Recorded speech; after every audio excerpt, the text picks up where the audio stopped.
Share করছি হায়দ্রাবাদ সালারজাং মিউজিয়ামের একটি ছোট্ট ভিডিও ক্লিপ।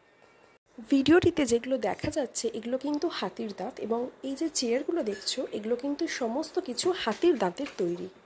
ইনফ্যাক্ট ভিডিওতে দেখা যাচ্ছে যাবতীয় যা কিছু সব কিছুই কিন্তু হাতির দাঁতের থেকে তৈরি করা জিনিসপত্র, এই সমস্ত শোপিস এবং এই চেয়ার টেবিল সমস্ত কিছু।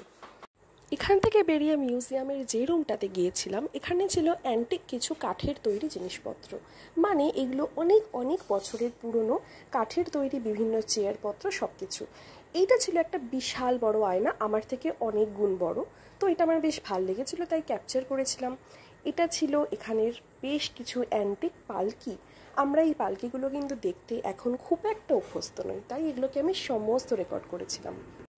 এরপর চলে এসেছিলাম গ্যালারি রুমটাতে, এবং এই গ্যালারিটাতে প্রচুর সুন্দর সুন্দর আঁকা ছিল এবং এগুলো অনেক বছরের পুরনো। আমার মতন যারা একটু আঁকাঝোঁকার প্রতি ভালোবাসা আছে তাদের জন্য কিন্তু এই রুমটা পুরো স্বর্গ। এরপর চলে গিয়েছিলাম এই মার্বেলের তৈরি বিভিন্ন মূর্তির রুমটাতে। এই রুমটাতে এই জিনিসটা কিন্তু বিখ্যাত। পুরো ভিডিওটা দেখতে কিন্তু আমার চ্যানেলকে অবশ্যই ভিজিট করো।